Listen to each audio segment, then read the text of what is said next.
한기총도 이제 극우 유튜브만 보고 있는 것 같아요. 당장 내일 모레라도 문재인 대통령을 청와대에서 끌어낼 수 있다고 착각하고 있는 것 같습니다. 여의도 순복음교회에 속해 있는 기독교 대한 하나님 성도회 기독교 대한 하나님의 성회, 여의도 순복음 총회. 총회. 여기가 탈퇴하겠다는 거예요, 한기총. 탈퇴 절차에 들어간 거지. 네. 행정 중단? 행정 보류. 이게 뭐냐면 돈 안 내겠다는 거 아니야? 그렇죠. 이게 뭐냐면요. 한기총이 옛날에 그 기장 성공회 빼고는 다 들어갔었어요. 모든 교단들이 다. 그런데 지금은 이렇다 할 교단, 좀 이름을 들어본 듯한 교단은 딱 두 군데만 남았어요. 여의도 순복음교회가 속한 기독교 대한 하나님의 성회하고 황교안 씨가 소속돼 있는 김장한 목사가 소속돼 있는 기독교 한국 침례회 순복음이 오늘 탈퇴하기로 했어요. 그냥. 이게 침례교는 그럼 뭐냐? 열심히 활동 안 해. 이름만 걸쳐놓은 거예요. 근데 이제 이게 재밌는 게 처음에 한기총 만들어지고 그 당시만 해도 사실은 순복음교회는 기존 주류교단에서 봤을 때 2단에 가까웠잖아요. 기복신앙을 네. 얘기하고 그래서 그 당시엔 들어오기가 힘든 교단이었는데 이제 거기가 남아서 한기총을 지키고 있었다는 이 역설적인 아이러니가 정말 웃긴다고 생각하고 네. 예, 그런데다가 이제 오늘 탈퇴까지 했으니까 예. 그럼에도 불구하고 문체부에 등록되어 있는 종교단체는 이게 유일합니다. 기독교 그렇죠. 쪽에서. 예. 그래서 여전히 대표성을 갖고 있고 그래서 국가로부터 예산 지원도 지금 한기총만 받고 있어요. 그래요. 종교 간 회의를 하면 한기총 대표가 불교 대표, 카톨릭 대표랑 만나서 7대 이야기를 종단, 할 때, 7대 종단 대표 뭐 이런 거 그럴 때 하면 하면은 한기총이 나올 수밖에 이게 유일한 법적 단체이기 때문에 참 아이러니하죠. 왜 정부의 종교 기관이 등록되어야 하는지 난 참 모르겠어요. 그 자체가 좀 이상한데 여간 한국 기독교 교회 협의회라고 있습니다. NCCK. 요거는 굉장히 진보적인 그런 교회 연합체고 또 과거 민주화 운동 때 앞장서서 또 열심히 싸웠던 또 훌륭한. 그래서 NCCK하고 같은 계열의 CBS예요. CBS가 좀 진보적이지 않습니까? NCCK에 어떤 그런 색이 물들어 있어요. 물론 둘은 지금 별개의 조직체지만 아니 뭐 또 회원으로 이제 들어가 있는데요. 그 CBS가 NCCK에. 근데 NCCK 이 여기 교회협의회 여기가 거의 유일한 교회 연합체였어요. 그러다가 한기총이 갑자기 NCCK에서 무슨 사건이 터지면서 갑자기 생겨납니다. 무슨 사건이었냐? 1988년에 이른바 88선언. 88선언을 발표해요. 이게 뭐냐면은 한국전쟁, 분단의 책임은 남도 잘못했고 북도 잘못했다. 여기에 이제 이 한경직 목사를 비롯한 이 북쪽에서 월남한 기독교인들, 대빵 아저씨들이 대노를 한 거예요. 아니 씨발이란 말 안 했고 목사님들이. 네. 아니 외국 보도. 북한이 씨발 잘못했지 왜 우리가 잘못했냐? 왜 우리까지 왜 책임을 져야 되냐? 이건 말도 안 된다 하면서 이분들이 반발하더니 안 되겠다. NCCK로는 도저히 같이 못하겠다 해서 그래 나가서 탈퇴하진 않았어요. 탈퇴하진 않았는데 네. 하여간 새로 만들었어요. 그게 바로 한기총이에요. 그런데 이 한기총을 만드는 과정에서 국가안전기획부가 개입했다는 그런 정황을 참여정부 때 과거사위원회가 잡아냈어요. 그래요. 그러니까 결국에는 한기총은 안기부가 뿌리다. 이렇게 보는 것이 정확합니다. 근데 전광훈 목사는 지난 총선도 그렇고 지금까지 몇 차례 어쨌든 그 무슨 기독당 예. 정치 세력화를 계속 모색을 해왔던 것 같고 황교안을 약간 숙주로 보고 있는 게 아닌가. 자기들의 그 보수, 그 극우 기독교 정치 세력화의 숙주로 또 좋잖아요. 예, 그렇습니다. 자기들이랑 예. 이념도 맞고 예. 종교관도 맞고 그다음에 한국당 어쨌든 이 안방 차지했으니까 거기를 숙주로 자신들의 뭔가 정치 세력화를 도모하는 이런 전략을 갖고 있는 게 아닌가 지금 네. 저런 거 보면. 지금은 안 그렇습니다만은 예전엔 일정 그 득표율을 기록하지 못하면은 해산됐죠. 선거와 함께 당이 당이 해산이 해산됐죠. 됐어요. 그러다가 등록 취소. 녹색당이 헌법 소원 내가지고 결국에는 이겼어요. 그래가지고 뭐 득표율이 넘지 않더라도 그 당은 계속 유지될 수 있도록 됐는데 하여튼 2004년부터 그래서 기독당은 떴다 방식으로 당 총선 앞두고 만들었다가 득표율 안 돼서 없어지고 지난번에 2.6% 얻었잖아. 지난번에 한바탕 될 2.6% 뻔했어. 말았고 또 거기 기독당이 또 분당이 됐어요. 기독자유당이 있었고 그 안에서도 기독당이 또 있었어요. 이 두 개 합하면 3%가 넘어가. 그냥 한수였죠. 이렇게 종교단체가 정치를 하는 건 그 목사님도 그렇게 얘기했잖아요. 기독교는 원래 정치하는 곳이다. 뭐 이런 식으로 얘기하면 족가는 소리죠. 그게 무슨 소리예요? 난 도대체 족가는 이해가- 소리야. 아 그래요? 예. 족가는 소리였구나. 족가는 소리 몰랐네. 있습니다. 비뇨기과에. 예. 그러니까 그게 맞는 거예요. 어떻게 그러니까 우리가 아니 그러니까 받아들여야 이제 되냐고요. 우리는 정치와 종교의 분리. 그러니까 이게 헌법 20조 아닙니까? 예. 근데 이게 어떻게 된 일인가? 교회가 정치를 하는 게 아니라 그냥 기독당이라고 당을 만든 거예요. 당을 만들어 가지고 이제 정치를 하는 건데 정치와 종교의 분리 그 개념은 뭐냐면은 종교계가 뭐 정당 만들면 안 된다 이게 아니라 여기 우리나라는 국교가 될 수 없다. 기독교 국가. 뭐 이거 될 수가 없다. 뭐 그런 개념의 저 정교 분리지. 뭐 무슨 저 종교인이 뭐 저 정당 만들 수 없다 이런 내용은 아니에요, 사실은. 근데 저거는 안 돼. 우리나라는 항상 전국 정당을 해야 돼요. 전국 정당. 전국 정당. 그러니까 예전에 그 제주 지역당이 안 되지. 창조 제주당. 그래서 이제 제주 정당을 만들려고 했다가 나가리가 됐어요. 근데 일본은 있다고 하더라고요. 일본은 있고요. 지역 정당이. 우리는 5개 이상의 광역시도에서 광역시당이 창당돼야 비로소 중앙당을 창당을 할 수가 있고 때문에 지역당을 허용하지 않아요. 우리 정당법상. 사실은 정당법 개혁해야 된다는 사람들 중에는 지역당도 허용해야 된다. 지방자치 시대에 왜 지역당을 막느냐. 뭐 예를 들어 뭐 호남당, 대구당 뭐 이런 식으로. 그런 식으로. 예. 근데 이제 정당 난립이 되면 안 된다. 뭐 이런 식의 의견을 갖고 있는 사람들이 있어서 우리 정당법상 그게 허용이 안 되는데 아무튼 이번에 만약에 그 연동형 비례대표제가 지금 패스트트랙에 올라간 대로 도입이 돼서 진입장벽은 뭐 종래대로 한 3% 정도. 근데 이 지금 빤스 목사와 같은 사람 등등이 저렇게 한국당을 숙주로 해서 뭔가 극우 기독교 정당의 원내 진입을 시도하는데 그게 만약에 됐어. 이러면은 연동형 비례대표제에 대한 비난이 갑자기 증가할 것 같다는 느낌이 들어요. 연동형으로 하면 지금 5석에서 7석 정도 나올 수도 될 있죠. 수도 3% 있죠. 받으면. 될 수도 있죠. 근데 여기 함정이 하나 있어요. 함정이 뭐예요? 그 생각을 한쪽의 소수 세력만 하진 않는다는 거죠. 그럼 너무 많이 출마해서 다 3% 안 되는 가능성이 높습니다. 세상에 그 지금 대한예수교 장로회만 100개가 넘어요. 근데 대한예수교 장로회. 한기총이 지금 네. 253개의 지역구에 똑같이 자기 브랜치를 만들겠다는 거고 네. 지점을 만들겠다는 거고 그 지점 다 모아서 지점 대표가 장경도 목사가 됐다는 거 아닙니까? 예. 그 2천만 죽이자고 얘기했던 예. 그러니까 이렇게 해서 지금 그거를 정치 전체로 바꾸려는 계획들을 갖고 있는 거라고 봐야 되는 거 아닌가요? 평화나무 이사장님? 그래서 저희 그 평화나무에서 올 가을부터 전국 253개 지역에 이 장경동 조직을 저지하기 위한 저지 조직을 또 만들기로 했어요. 그럼 그쪽에서는 또 자지 조직을 만드는 거 아닙니까? 지키기 야, 위해서. 김수민이가 김용민 장학생이에요. 예. 이런 거 많이 배웠어요. 장학금 주세요. 아, 이 배와 이길 수 없어. 예. 저는 거부. 여기 끼면 안 돼, 정치. 잠깐 빠져 계세요. 부자가집이라고 의원님. 정치 눈 끼면 안 돼. 장경동을 제가 얼마나 브레이크를 걸었습니까? 저희 2천만을 북한 주민 죽이자. 요거 이제 제가 들춰내가지고 그래서 거의 지금 장경동이 100기를 들다시피 한 상황이에요. 못 나서 253개 조직 뭐 연합회장 못 나서게 만들어 놨어요. 예. 해보라고 그래 한번. 예. 평화나무 화이팅 하고요. 예. 근데 내가 좀 개신교에 대해서 좀 잘 이해가 안 되는 게 예. 카톨릭은 로마 교황청을 정점으로 이게 전 세계적으로 하이어라키가 쫙 돼 있잖아요. 그렇지. 그래서 여기서는 만약에 성직자가 부적절한 행동으로 지금 만약에 정광훈이 같은 행동으로 파문이 되면 예. 즉 성직자 자격이 박탈되면 끝이거든 그걸로. 이런 제도가 있어요.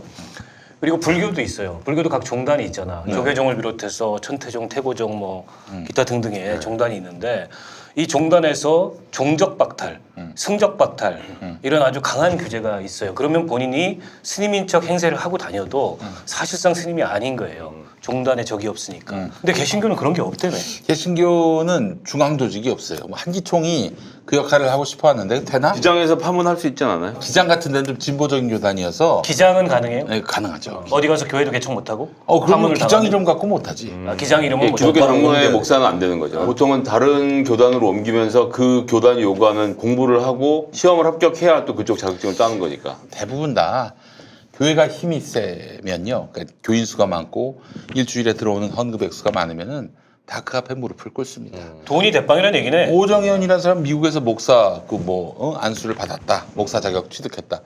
근데 근거가 없어. 법원이 목사 아니다. 이렇게 판단을 내렸는데 얼마 전에 교단에서 이 사람 목사 됐어요. 그래서 목사로 인정됐어요. 개별 교회가 그냥 이 우주지 교회 연합단체고 나발이고 없는 거네. 그럼 그렇게 규제할 수 있는 한기총이나 뭐 NCCK 규제할 수 있는 권한이 절대 없어요. 영향 없어요. 절대 영향 없어요. 약간 동아리 같은 느낌이네요. 그러면. 그렇지. 그러니까 장경동이나 전광훈이는 평생 목사할 수 있는 거 아니야. 그렇지. 아니 저 전병욱이라고 여성도 그 성추행했던 새벽에 교인 불러다가 예. 뭐 이렇게 구강 선교 시켰던 예. 그 인간 아직도 목사예요. 잘하고 있어요. 바로 나가서 딴 교회 차리면 되는 거구만. 같은 동네에 차렸어요. 심지어 심지어 그 저희 마포 지역인데 같은 동네에다 교회 차려서 근데 워낙 또 이게 좋아서 거기도 교인도 금방 모아갖고 원래 있던 교회에서 교인들 빼가고 해서 지금 뭐 어마어마하게 큰 교회를 하고 있습니다. 아 그게 위에서 내려오는 제재가 없으니까 그렇게 막 이렇게 각계 전투로 그냥 활발하게 이게 이제 활동하는군요. 그 예. 천주교나 불교는 이 종단의 힘이 굉장히 세서 여기가 먹은 너 그만둬 이러면 해야 되지만은 마음에 안 든다 개신교는 탈퇴해가지고 딴 교단 만들면 돼. 대한예수교 장로회 합동 측에서 그렇게 많이들 갈라져 나갔어요. 아니. 심지어는 너무 보수를 좋아하니까 대한예수교 장로회 땡땡 뭐 이런 교단을 만들고 뭐 통합, 합동, 대신 뭐 백석 이랬는데 대한예수교 장로회 보수야 보수. 그거 진짜 웃긴다. 예, 대한예수교 장로회 어마어마하네, 보수. 예, 심지어는 저것 때문에 갈라진 적도 있어요. 예배 시간에 악기로 찬양하는 건 잘못됐다. 그래서 아무개 교단, 유악기 교단, 아무개 교단, 무악기 교단 이렇게 또 나중에 백악기도 나올 것 같아요. 락의 세부 장르보다 더 복잡하게. 그렇지. 지난번에 그 창원 성산에 그랬지. 강기현 후보, 그 우리 평화나무가 사람 보내가지고 그 목사 장로가 기도하다 광고하다가 이렇게 밀어준 거 다 녹취해가지고 선관위 유권 해석을 의뢰했고 네. 문제 있다라는 의견 받아가지고 서울중앙지검에 보냈고 서울중앙지검은 창원지검으로 보내가지고 지금 수사가 진행된 걸로 알고 그러니까 있어요. 우리가 선거 때 되면 뭐 성당도 가고 사찰도 가고 교회도 가고 다 가는데 후보자들이 인사하러. 근데 성당은 절대 그런 게 없어요. 신부님이 뭐 강론 중에 선거에 관해서 후보에 관해서 얘기하는 건 절대 없어요. 만약 그러면은 아마 파문당할 거야. 네. 그래서 강의 그리고 양반이 위태로우시니까. 신도들이 가만히 안 있어요. 그래서 소개도 안 시켜줘 심지어. 누가 오셨다 이런 거 소개도 그럼 안 시켜주는 당연히 게 그렇게 해야 돼요. 성당이 기본이고 사찰은 은근히 스님이 이 자기들과 가까운 신도 회장이나 이런 사람들 통해서 뭐 도와주라 이런 건 있을 수 있지만은 사찰에서도 스님이 법문하는 중에 저기 누구 이 처사님 오셨는데 이번에 큰 선거 나가셔서 도와 이런 얘기 절대 안 하거든. 근데 교회는 유독 이런 게 너무 심한 거예요. 그런지 모르겠네요 진짜. 그 자기 교인이 다니면은 또 그렇게 밀어주는 것도 있고 97년에 그때 대통령 선거 앞두고 그 이제 11월이면은 추수감사주일이 셋째 주일에 주로 있거든요. 그때 제가 극동방송에 이제 있었을 때인데 주일에 보통 전화 안 오는데 와 11시 때 어마어마하게 전화가 오는 거예요. 봤더니 추수감사주일 당일 주일 11시 예배를 생중계를 하는데 그 교회에 때마침 한인옥 여사가 와가지고 이회창 부인 와가지고 우리 남편이 이번에 출마를 했는데 여러분 많이 도와달라. 이게 생중계가 된 거예요. 그러면은 예배 중에 그걸 실황 생중계가 된 거예요. 100% 선거법 위반인데. 근데 이제 이제 논리를 펼 수 있지. 우리는 그런 걸 전혀 몰랐다. 생방송 중에 방송 벌어진 사고다 일이다. 그냥. 예. 근데 알고 봤더니 그 교회가 김장원 목사 교회야. 극동방송 사장인 김장원 목사 교회에서 알고 부른 거구나. 김 목사가 불러내가지고 말을 시킨 거야. 그럼 씨발 짤탱이 없는 거지. 이런 식으로 해가지고 이회창 밀어주려고 했지만 안 됐습니다. 그럼 그때 그 방송 들으시고 이해창 후보 찍으신 거예요? 김장한 목사의 영향을 받고. 그렇습니다. 내가 거기 취업을 하려고 무능하고 부패한 선택을 했습니다. 아니 뭐 이회창은 아직 살아있네. 이해창은 독보적이에요. 제가 그만두었을 정도. 근데 저도 이게 많이 써먹는 건데 이 휴대전화 진동 소리를 갖고 한번 칼라링을 만들려고 했어요. 그래서 연구 개발 비용이 없어서 못했는데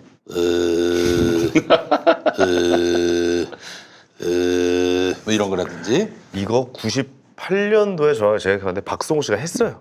예. 98년? 토크팍스에서. 예. 98년? 예, LG 거 진동 소리, 뭐 삼성 거 진동 소리, 뭐 누구 정치 누구 진동 소리 해가지고. 예. 내가 먼저 했어. 그때 아, 내가 진짜요? 했던 거야. 아 그래요? 그럼 그 형이 빨았네 그럼. DJ 그 형 잘 빨거든요. 예. DJ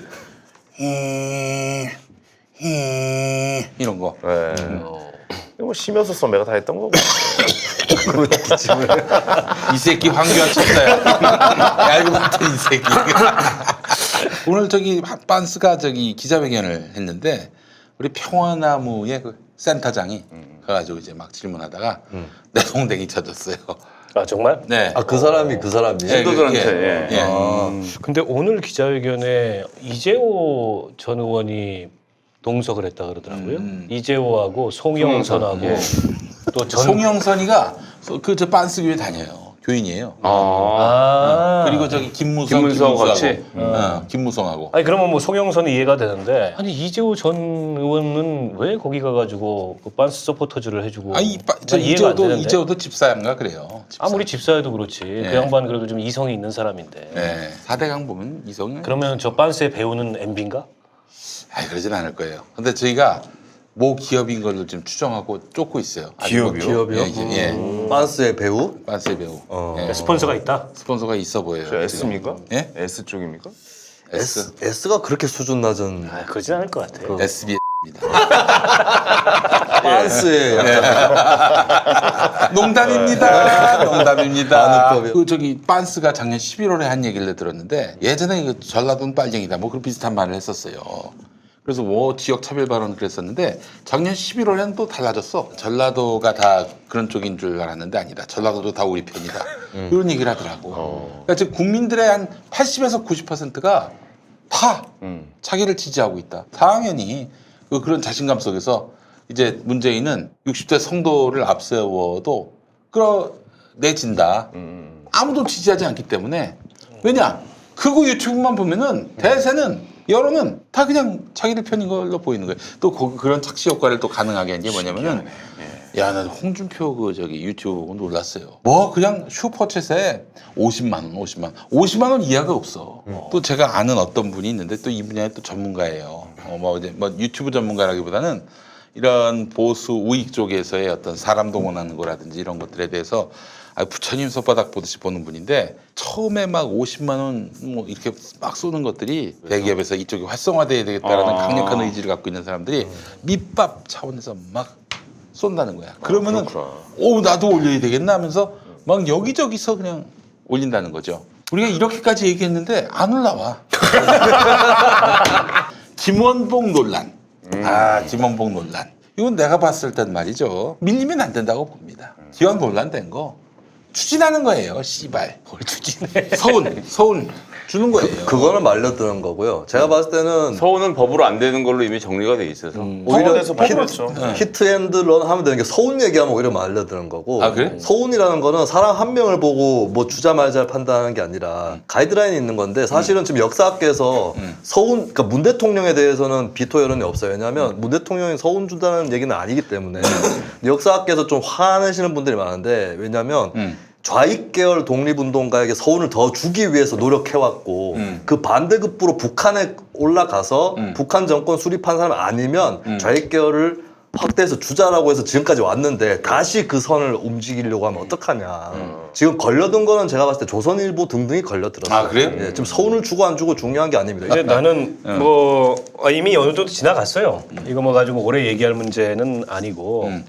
근데 이제 한국당이 되게 단순해 요즘 보면은 그게 추념사에서 김원봉 세 글자 나왔다 그래서 뭐 저런 식의 거품 무는 반응을 보이는 것 자체가 오히려 좀 우습고 근데 김원봉 선생은 사실 굉장히 논쟁적인 인물이에요. 그러니까 지금 시점에 봐도 그렇지만 당대에도 굉장히 논쟁적이었어요. 이분이 사실은 약간 그 외로운 늑대처럼 그렇죠. 예. 어느 진영에도 속하지 않았던 인물이었고 저 같은 분이셨군요. 김구 선생이 거기는 황교안에 속하셨잖아요. 김구 선생이 여기저기 속한. 그 워낙에 의열단이 혁혁한 항일 테러를 벌였기 때문에 김구 여운형 모두 다 김원봉을 어쨌든 이 독립운동의 일선에 세우기 위해서 굉장한 공을 들이고 노력을 했는데 임시정부에 대해서 끝까지 회의적이었어요 이분이. 물론 막판에 참여했습니다. 막판에 참여해서 임시정부 국무위원을 지냈지만 그러니까 이분을 공산주의자다 그 시각도 난 좀 아닌 것 같아. 초기에 약간 관심을 가졌었는데 그렇다고 그 좌익 진영에 깊이 가담하지도 않았고 아니야. 그러니까 이분은 진영에 가담하는 게 잘 안 맞는 이런 사람이었던 것 같아요. 근데 이분이 어쨌든 해방 이후에 좌우 합작운동에 참여를 했잖아요. 여운형 선생하고 우익의 김규식 등등과 같이. 그것도 사실은 약간 그런 기질에서 나온 면이 있어요. 왜냐면 그때 이 신탁통치 논쟁으로 좌우가 격렬하게 충돌했거든. 이게 어떻게 보면 해방 이후에 최초의 프레임 논쟁이에요. 색깔 논쟁이고.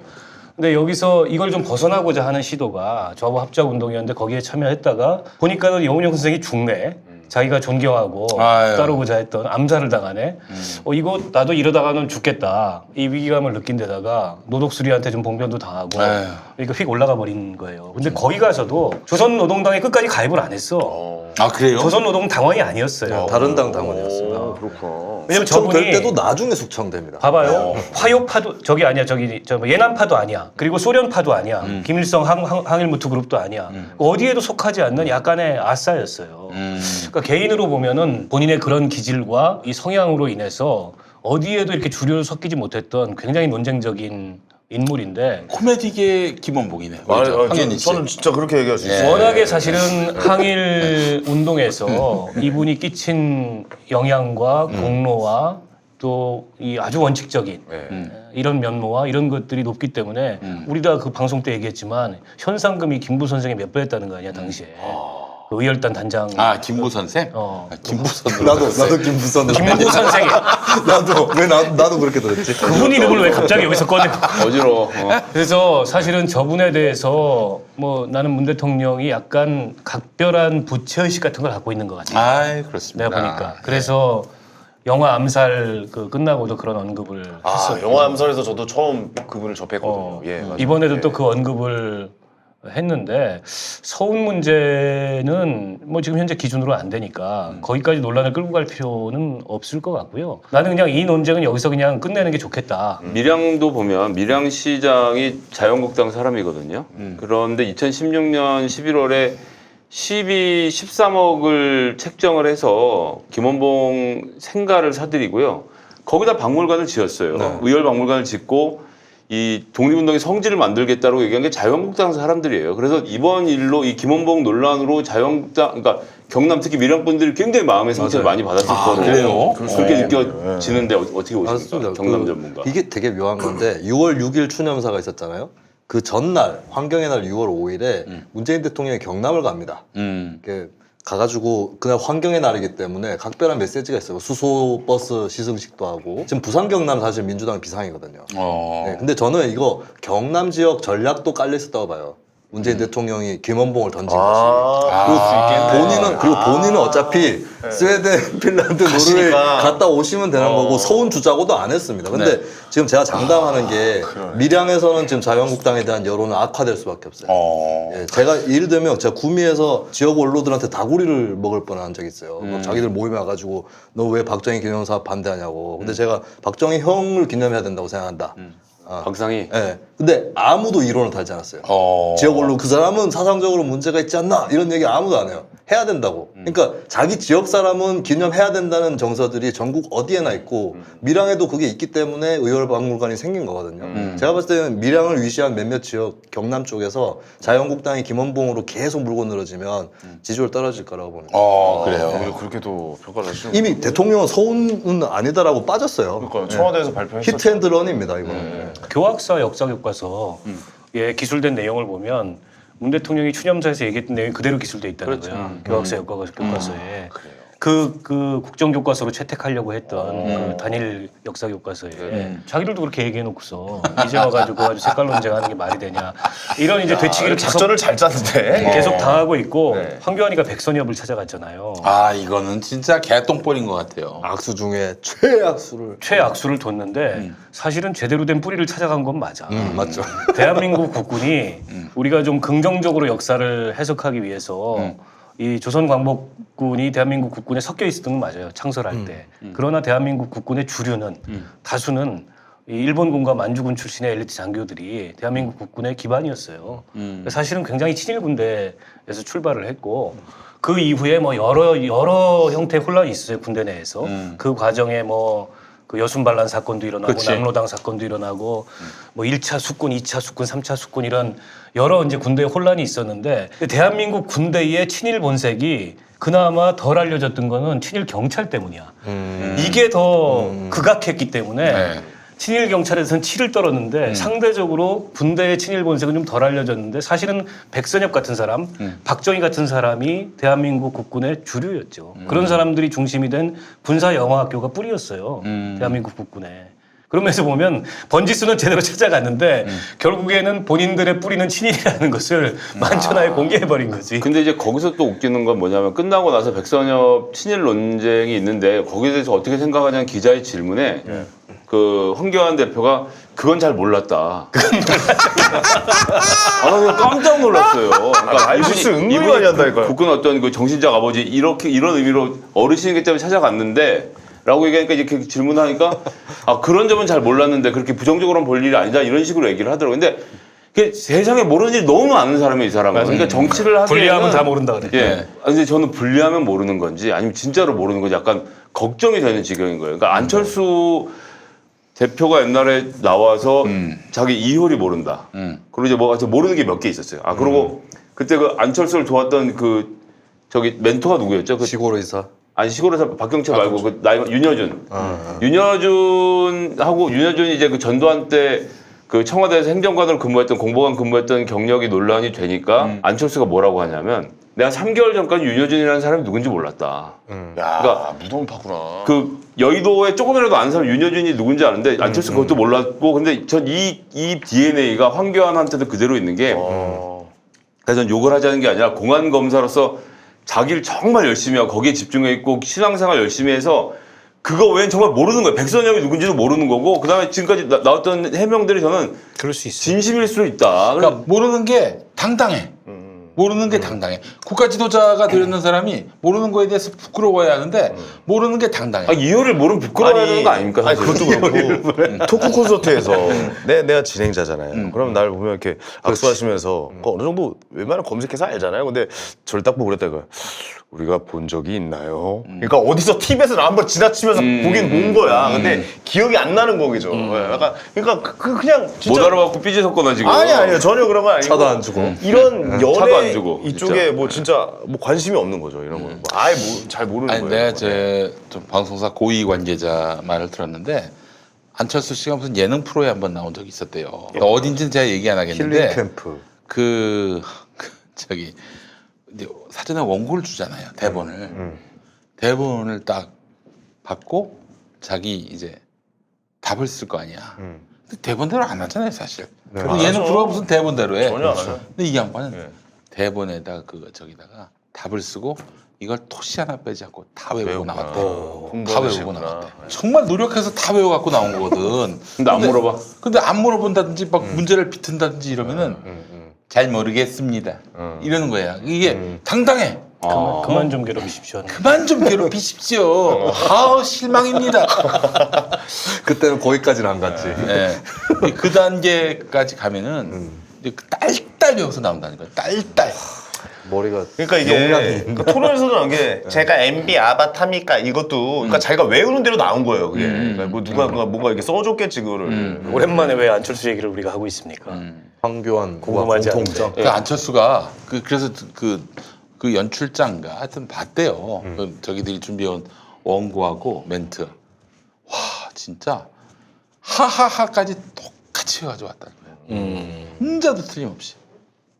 야 열심히 사는 분이네. 열심히 사는 분이 나름대로 자기는 준비를 해온 거야. 정치도 그렇게 공부하듯이 한 건가요 그러면? 그렇지. 그러니까 시험 잘 본 사람이 인생 잘 사는 거 아니에요, 사실. 그러니까. 국회 언제 오픈합니까? 이제 곧 할 것 같은데요. 곧 해.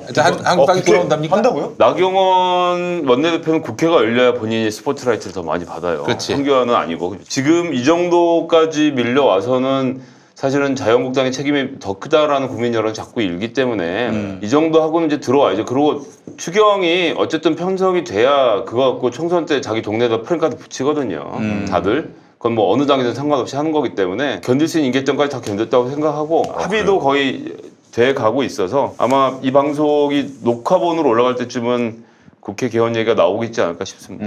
아니 근데 합의가 무슨 합의? 패스트트랙을 어떻게 애매하게 반성하고 이걸 어떻게 애매하게 고치겠느냐를 애매하게 합의하겠죠.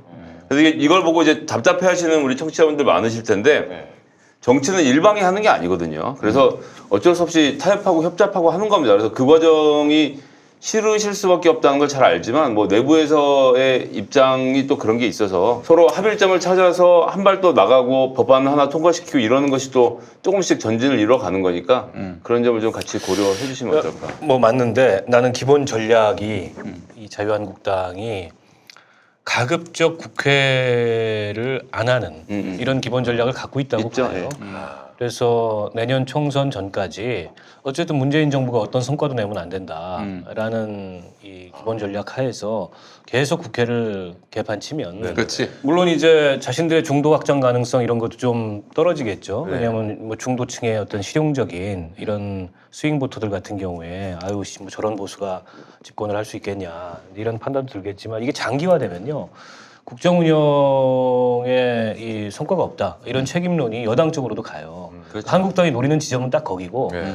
그렇게 해서 내년 총선에 정치 혐오가 커지고 이 투표 참여 동기가 떨어져서 투표율이 낮으면 총선이 보통 높아야 60%예요 투표율이. 근데 예를 들어 50% 초반대나 이렇게 가면은 한국당 입장에서는 유리하죠. 땡큐인 예, 거지. 예, 예. 왜냐하면 자기들 지지 기반이 있고 그렇죠. 확고한 지역 기반이 있기 때문에 제1야당은 기본으로 하고 자칫하면 이제 교체돼 예. 볼 수 있다. 이런 전략을 갖고 있는 것 같아요. 난 거기에 누군가 예. 컨설턴트가 붙었다고 생각해요. 그래서 황교안은 고고한 대선 행보를 하고 한쪽에서는 계속 막말하고 황교안이 막말에 대한 태도가 바뀌었어요. 지난주까지는 뭐 엄중 경고, 국민들한테 다시는 뭐 이런 모습을 보여서는 안 된다. 뭐 심사 이런 얘기하다가 네. 막말이라는 규정이 막말이다 이러고 나오고 있잖아. 이번에 민경욱 발언 이런 거에 대해서는 약간 이게 자기들 사이에 무슨 뭐 모의를 내부에 했는지 뭐가 어쩐지 있나 봐요. 모르겠지만은 예. 역할 분담이 됐어요. 예. 그런 걸로 봤을 때 나는 국회가 일시적으로 정상화되더라도 기본적으로 내년 총선까지 파행 국회를 벗어날 수 없을 거다 이렇게 봐요. 그래도 계속 파행이 될 것이다. 네. 또 이런 식의 파행이 있으면은 네. 그냥 가버려야 돼 다른 당들이 저 페이스에 끌려다니면 계속 끌려다니게 돼요 내년 총선 때까지. 그 안 될 거라고 생각하시는 분들도 계시지만 제가 보기엔 바른미래당은 단일하게 대우로 못 움직일 거라고 봅니다. 그러니까 이제 국회를 열게 되면 자유한국당에 붙어서 국회를 보이콧하는 사람들도 있겠지만 바른미래당의 더 많은 숫자는 민주당이랑 같이 국회를 여는 쪽으로 가서 움직일 수 있기 때문에 지금 뭐 박원석 의원님 말씀대로 하다가 또 깽판 치면 단독 국회 해야죠. 해야 돼. 네. 이제는 더 미룰 수 이상 없다 생각합니다. 그래서 법안이 통과가 안 된다. 법사위에 막혀서. 그건 사실 국민들 앞에 다 명분이에요. 그리고 내년 총선에 우리 저 시민사회 단체들이나 또 유권자들 입장에서는 의원들 개개인에 대해서 이 책임을 물어야 돼요. 낙선운동의 근거를 축적하는 거지. 사실은 국회에 등원하고 출석하는 건 국회의원의 헌법상의 의무지. 이게 정당의 그 정쟁의 도구로 논리가 삼으면 안 아니죠. 되는 예. 거거든. 그렇지. 아무 근거 없는 예감인데 네. 다퉈날 것 같아요 다시. 왠지 촉인가요 그냥? 네, 그냥 아무 근거 없어요. 근거 없이? 네. 나도 이쪽 의견에 저 한 표 던지는데 이 사람들이 뭘 안 되길 바라는 사람들이 아니. 지금 자유한국당은 내년 완전 깽판을 지금 노리고 있는 것 같습니다. 느낌에 하나만 더 얘기할게요. 네네. 그 우리 우먼스 플레인에서 잠깐 얘기했었는데 네네. 박주민 의원이 스토킹을 지금 당하고 있다. 박주민이요? 예. 네네네. 무슨 이유로? 아니 어떤 여성이 그냥 계속 쫓아다니면서 애인인 척 결혼해달라고? 뭐 그런 일들을 많이 당하는데 네. 그 이름만 되면 알만한 분들 많이 그런 경우를 당했습니다. 신고해야지. 신고해야 됩니까? 당연히 신고해야 돼요. 그거 자칫하면 굉장히 위험해요. 이상한 쪽으로 나올까봐 이제 미리 선수 치신 것 같아요. 제가 봤을 때는 박주민 의원께서. 그거 좀 되지 않았나요? 좀 된 된 어디서 예. 얘기 들어본 것 같은데. 예. 좀된 본인이 일이 왜 아직까지 올렸죠. 방치를 해결을 못 하셨나요? 본인이 페북에 올린 얘기 지금 있어요. 한 달 지나서 갑자기 하는 거죠. 네, 그렇습니다. 그 뒤로 새로운 뉴스가 나온 건 아니고. 아시는 거 있어요? 아니요, 없어요. 예. 네, 갑자기 아니, 근데 이제 아니 이게- 경찰에 왜 신고를 안 하셨어요 처음에? 왜 나한테 물어봐? 내가 박주민이야? 아니 그러니까 아시는가 해서. 아니 근데 나는 이제 궁금한 게 뭐냐면 박주민 의원의 이게 단발적인 뭐 개인의 어떤 일화로 그치는 것이 아니라 이런 일들을 이른바 명망 있는 남성 정치인들이 당했을 경우 그 맞는 말씀인데 예. 같은 경우가 어디 있었냐면 예. 그 전북에서 예, 제가 뭐 정치 실명 말씀 안 드리겠습니다. 이치모 의원이 이제 의원이 아니고 후보가 출마를 하려고 준비를 그 동네 되게 오래 했던 사람인데 알아요. 출마하는데 그분이 이마트 앞에서 어떤 여성이 그 위자료도 안 주고 이혼을 한 나 파렴치한이라고 그냥 2012년 얘기. 사흘 동안 이렇게 피켓 들고 시위하다 사라진 거예요. 네. 그 사람들은 저 아주 나쁜 놈이구나 저 후보가 이렇게 했는데 사실은 이 여자는 이 사람 부인도 아니야. 그리고 이 사람 멀쩡히 결혼해서 잘 살고 있는데 생판 모르는 여자가 나와서 위자료 내라고 이거 파렴치한이라고 피켓을 들고 있다가 그냥 사라져버리고 동네는 소문이 돌고. 상대 후보지. 예, 뭐 그래서 간 수 없죠. 이거 지금 박주민 의원 것도 보니까 심지어 박주민 의원 동료 의원한테 그 내가 박주민 의원의 부인인 것처럼 얘기를 거는 지경이었다고 하네요. 그러니까 이런 사람들 조심해야죠. 사실 그래서 당하면 대책이 없어요. 만약에 내년 총선에서 이길 길이 없다면은 이 전략 안 쓸까? 난 이게 염려가 되는 거예요. 피해자가 오죽했으면 저렇게 나왔겠는가. 일단 그 시선으로 바라보게 시선으로 되면 봐요. 예. 이거 고약해져요. 맞아요. 이거 진짜. 그래서 그 문제와 관련해서는 아니 모르는 아무 관계가 없었고 모르는 사람인데 무슨 피해자야? 응? 스토커가 아무 관계도 없고 모르는 사람인데 무슨 피해자? 여성이 바득바득 우기면 어떡할 겁니까? 아, 여성이 예. 나랑 프레임을 만났었다, 그렇게 네. 짜버리고 사귀었었다. 네. 그러니까 악의적으로 저 사람을 회마하기 위해 그치, 그 얘기예요. 그래서 그래서 빨리 신고해야 돼. 어떤 식으로 신고를 합니까? 경찰에 신고해야지. 경찰에 신고. 박준호는 페북에 그래서 올린 거고 허위사실 유포고 공개를 해야 되는 거예요. 거예요. 그거 차라리 총선 때 스토킹이다. 총선 때 당하는 게 더 나을 수도 있어요. 왜냐하면 금방 밝혀질 수 있고 그리고 이제 선거 후보가 계속 다닐 거 아니에요. 그럼 저게 사실이면 저렇게 다니겠냐? 그런데 이런 반론이 그 자리에서 나요. 오히려 이게 위험한 어떻게- 건 총선 전이에요. 그러니까 자기가 이제 그거에 대해서 부인한단 말이야. 근데 여자가 바득바득 우기면서 맞다고, 저 남자 거짓말하는 거라고. 그러면 이 공론화장에서 그 누구 편 들어줍니까? 공론화를 할 필요가 없죠. 공론화를 왜 해요?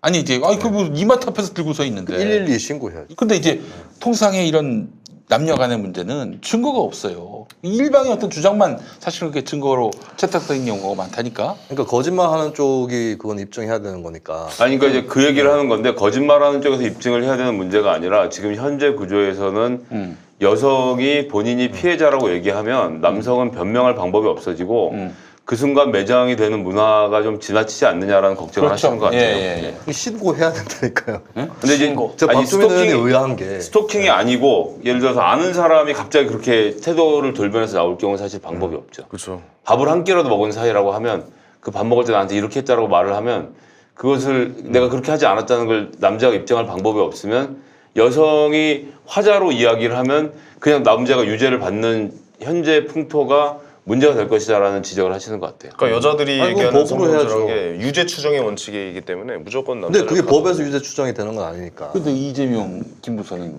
네. 어떠냐 이거지. 그래서 법으로 간 거잖아요. 법으로 갔는데 이제 만약에 이 김부선 씨가 공지원과의 대화에서 그 자제에 점이 있다. 그런 얘기를 안 했다면 아마 그 지금 규명이 되지 않아가지고 아직도 그럴 김부선이한테 수 뭐 있죠. 근데 규명이 됐어도 사실은 지금도 억울한 일을 당하고 있는 거죠. 그러니까. 사실 사람들의 의심은 사라진 건 아니거든요. 그러니까 아니 그러니까 자기가 가해한 일도 없었는데 입증의 책임까지 져야 된단 말이에요. 아니, 지금 없었던 안희정- 일을 어떻게 없었다고 그걸 입증하나? 안희정 전 도지사 사건도 사실 증거가 특별히 나오지 않았는데 그 여자의 입이 증거다, 그 여자의 말이 증거다라고 해가지고 사실 지금 법적으로 좀 굉장히 유죄 추정 그래서 원칙이 들어가고 사실은 있잖아요. 내년 총선 예. 난 그게 정말 걱정인 거예요. 이거 그 매기고 보내려면 뭐 방법이 근데 많이 가지. 그게 성 문제뿐만 아니라 매기고 보내는 거는 여러 분야에 걸쳐서 근데 일어나잖아요. 성 문제는 특히 이거는 뭐 피해자의 그러니까 지금 이게 성 유죄 추정 문제만 원칙으로 해야 빼서 된다고. 얘기하려고 하면 안 되는 거고 그러면 유죄 추정에 대해서 다른 분야도 다 적용됐기 때문에 성 문제에서도 그런 문제가 나타나는 거거든요. 우리 사회가 그 문제 다른 문제에 대해서도 철저하게 무죄 추정을 적용했었네. 그거 아니거든요. 생사람을 여러 분야에 걸쳐서 잡아왔잖아요. 그렇지. 네. 제가 보기엔 김영민 PD가 그 이선옥 작가의 우먼스 플레인의 책을 팔기 위한 고도의 노이즈 마케팅 아니야. 내가 이렇게 이선옥의 둘이 출연하는 거 아니야? 나는 상관 아닌 것 같다. 아니 그러니까 그렇게 둘이 출연. 우리 이거 하나 받는 거 없어요. 우리 내일 북콘서트도 한다며. 내일 모레. 내일 모레? 8시. 사회 누가 봐요? 아 목요일을 한다며 목요일. 목요일. 여기까지 짠 거 같은데? 내가 뭐 얘기 내일 모레구나. 바람잡이 여기까지 짠 거 같은데? 바람잡이. 아니 지금 현재 아니 서울 내가 어디서 형님 해요? 내가 어디서 서울 마포구 월드컵 분로 5가길 8-15 벙커원교회라고 얘기했습니까? 벙커원교회에서 하는구나. 외우기도 쉬워. 8-15. 8-15. 815. 이게 현재 그 사회자가 황현희 씨. 예, 접니다. 예. 황교안 씨. 야, 오시고요. 황교안 사회도 보고 이성욱 씨 사회도 보고 이런 게 있어. 야, 이게 베스트셀러 지금 현재 6위네요. 6이에요. 잘 나가고 있습니다. 그렇습니다. 예. 목요일 오후 8시에 있고. 아니 근데 저는 진짜 그 방법에 대해서는 지금 무방비야. 한마디로 얘기해서. 박주민 의원 정도가 법률가고 뭐 굉장히 스마트한 양반이기 때문에 그렇게 바람을 빼는 일을 했는데 뭐 스토킹도 없었는데 갑자기 불현듯 뭐 기자회견을 한다든지 뭐 혹은 예를 들면은 나의 그 2차 피해를 막기 위해서 실제도 뭐 아무 그 존재도 없는데 떨렁 뭐 문건 하나 나오는 거야. 그래서 내가 피해자입니다. 그러니까 네가 변명하는 게 2차 피해 가해니까 하지 말아라는 여론에 휩싸이면 어려워질 거란 말씀. 그렇죠. 아니 어떻게 할 거야 그러면은? 아니 그 단계가 되면은 이제 그 범죄잖아요. 네. 뭐 수사 의뢰하고 물론 이제 수사 의뢰에서 결론이 그러고- 언제 납니까? 아니 그러니까 그 네. 과정에 이제 네. 피해를 입을 수 있죠. 네. 그러나 현실적인 대처 방법은 또 그거밖에 없어요. 그러니까 본인이 알아서 조심하는 것 모두가 총선 후보 나갈 사람들은 어쨌든 조금이라도 그런 빌미를 주지 않도록 조심하는 것도 필요하겠고 그런 일이 닥치면 어쨌든 뭐 그건 범죄니까 그건 수사 의뢰해야 되고 다만 이제 지금 여기서 얘기하고 싶은 거는 우리 사회의 일부 이제 그런 풍토가 그러니까 남성들을 쉽게 어떻게 보면은 성폭력이나 성희롱의 가해자로 몰고 나가는 이런 풍토가 있지 않느냐 이 문제 제기를 하고 싶은 건데 사실은 성폭력이나 성희롱이 그만큼 만연해 있던 것도 사실이잖아요. 그러니까 그거는 꼭 그런 측면에서만 문제 제기할 건 아니 근데 아니거든요. 이제 후보자에게는 그 저기 거의 익산에서 있었던 일 아니에요. 그게 네. 한마디로 얘기해서. 그리고 아니 그 진짜 저는 이재명 지사 사건 같은 경우에는 군산 군산이었구나. 참 군산 익산이 아니라. 그거는 진짜 김부선 씨가 그 자지의 점 얘기 안 했으면은 이거 진짜 그게 정설로 굳어질 뻔했어요. 그냥 점이라고만 얘기해도 다 알아. 네. 성기의 점이라고 좀 해주세요. 미안합니다. 뭐 지읒지읒 점이라고 얘기를 해야 돼요. 예. 이게. 이거는 그냥 훅 가요. 훅 가. 형이 이게 뭐냐면 네. 저는 제가 그래도 이 중에서 유명인으로 제일 오래 살지 않았습니까? 네. 제가 왜냐면 데뷔가 2003년 뭐였으니까 네. 그렇습니다. 지금도 네. 20년, 네. 20년 거의 다 돼, 20년 차가 거의 다 돼가는데 네. 맘만 먹으면 죽일 수 있어요. 그렇지. 진짜 어떤 꼬투리를 잡아서 뭐 여성이 왜냐면 이쪽은 보도가 되면 끝이니까. 근데 유력 대권 후보나 유력 뭐 이번 총선에 나갈 수 있는 스타 뭐 정치인이다 네. 그런 사람들이 뭐 이런 꼬투리 하나 잡혀요. 그럼 물론 무조건 기사가 나고 상대방의 이야기를 듣겠죠. 그럼 분명 불리해질 수 있어요. 예. 그런 건 우리가 좀 현실적으로 좀 그러니까 너무 그렇게 나오는 걸 다 믿지 말고 좀 이렇게 제대로 보는 눈을 그러니까 길러내는 게 맞죠. 선거는 예. 단기전이에요. 단기전. 예를 들면은 선거운동 시작해서 한 15일 하나요? 본격은 13일. 한 보름 정도 한다고 치면은 해명 못해. 이거 수사 의뢰한다고 하면은 뭐 사람들이 뭐 억울하니까 수사 의뢰했겠구나. 그렇지만은 이게 거침없이 번지고 의심의 시선을 거두지 못하는 이상 펴주고 싶은 마음이 싹 사라집니다. 그래서 그걸 가장 철저하게 막는 사람 중에 하나가 조국 교수인데 조국 교수가 키가 크고 잘생겼잖아요. 지금 수석이 전 교수 시절인데 네. 유명했어요. 그래서 여기자들이 조국 교수를 싫어하는 사람 되게 많았는데 왜요? 그러니까 같이 가면 네. 말을 안 해. 아예 그냥 펜수를로 닫아버리는 거예요. 그러니까 어딘가를 동행해서 가는 길인데 인터뷰를 정식으로 하는 자리가 아니고 비행기에 같이 타서 1시간을 앉아 있는데 같은 일로 가는 건데 1시간 내에 쳐다도 안 보고 말도 안 걸더라는 거예요. 그래서 이제 굉장히 좀 불쾌했다는 거지. 이건 사람이 없는 사람 취급을 하니까. 근데 이제 나중에 보니까 그 남자들하고는 그러진 않아요. 그러니까 이제 여성하고는 무슨 문제도 안 일으키려고 하는 그런 그렇게 극도로 조심하는 사태까지 벌어지는 경우가 있는 거죠. 그리고 실제로 조국 교수는 그렇게 해서 몇 사람 신고를 하기도 했고 스토커로. 있었어요. 오랜 스토커가 있었지. 있었어요. 그런 일이 좀 연구실도 벌어지죠. 뛰어들어오고 막. 근데 보좌관님, 근데 그렇게 하잖아요. 그럼 여성들 싫어해요. 펜스를도 그것도 되게 성차별이다. 그 펜스를도 잘못된 것이다라고 얘기하는 사람들 굉장히 많거든요. 거기 대해서 어떻게 생각해요? 전 그러니까 그게 맞는 거죠. 그러니까 여자를 잠재적으로 나를 가해자로 지목할 사람이라 생각하고 말 자체를 끊는 것도 사실은 좀 안 맞긴 하죠. 근데 이게 되게 복잡한 문제인데 하여튼 김용민 PD님 지금 하시는 말씀은 어쨌든 여성이 발화점이 돼서 이 사람을 찍었을 경우 이 사람이 빠져나갈 수 없는 그러니까 지금으로서는 변명조차 힘들어지는 현실에 대해서 좀 지적을 하신 것 같고 아니 내가 아는 그런 어떤 분이 문제는 말이죠. 지켜봐야 될 것 하나만 얘기하자면은 어떤 학교에서 있었던 일이에요. 이분이 어떤 분이 강사가 됐어. 강사가 됐는데 이제 모교에서 강사가 된 거야. 그런데 뭐 모든 대학이 다 그런지는 모르겠는데 성추행으로 신고가 되면은 뭐 그 성추행의 사실 여부 규명 전에 바로 강의에서 배제가 됩니다. 이분 같은 경우에 총학생회로 신고가 들어왔대. 그래서 바로 그냥 아웃이 됐어요. 도대체 내가 성추행을 한 기억이 전혀 없어. 성희롱을 한 기억도 없어. 그 누군지 좀 알려달라 했더니 2차 피해가 발생할 수 있으니까 안 된대. 영락도 없이 맥락도 없이 갑자기 성추행범이 돼가지고 강의를 박탈당했어요. 이런 일을 당했어요. 물론 그 사람이 실제 그 성추행이 있었는지 없었는지 나는 전혀 모르지. 그러나 이 과정들을 보게 되면 얼마든지 악용할 수 있는 여지들이 분명히 있단 말이에요. 근데 오늘 현대사회에서 남성이 성추행 뭐 이런 이력이 있다. 어떻게 되겠어요? 뭐 그냥 훅 가는 거지. 특히 지식인 사회에서는.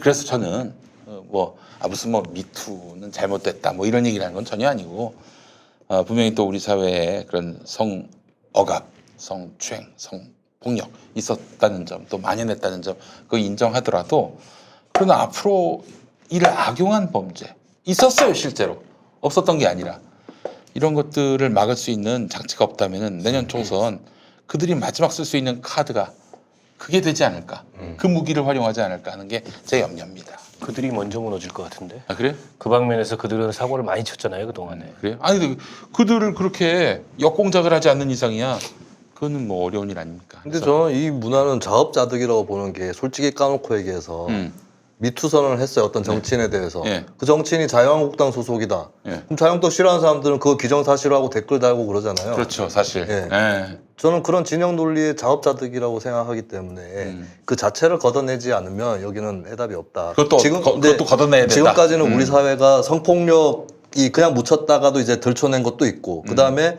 억울한 사람이 나올 뻔했는데 알고 봤더니 억울한 사람이었다는 경험들이 쌓였거든요. 제가 봤을 때 총선 전에 그게 막 터지면 사람들이 오히려 좀 의심할 것 같아요.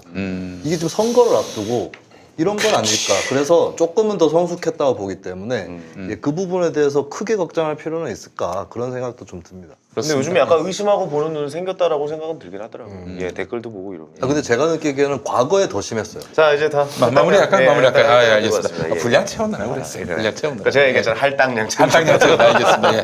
자, 분량 채워가지고 예, 제가 예. 괜히 마지막에 이슈 하나 더 던졌습니다. 억지로 약간 짜낸 듯한 이슈. 예. 아니 이거 마지막 아니, 그냥 재밌지 않았습니까? 괜찮습니다. 하나의 예. 상황을 가정한 거니까. 자, 박원석 의원님, 우리 김성현 보좌관님, 김수인 평론가님, 황교안 씨 수고 많이 하셨습니다. 네네네. 예. 저희 다음 시간에 뵙도록 하겠습니다. 고맙습니다. 고생하셨습니다.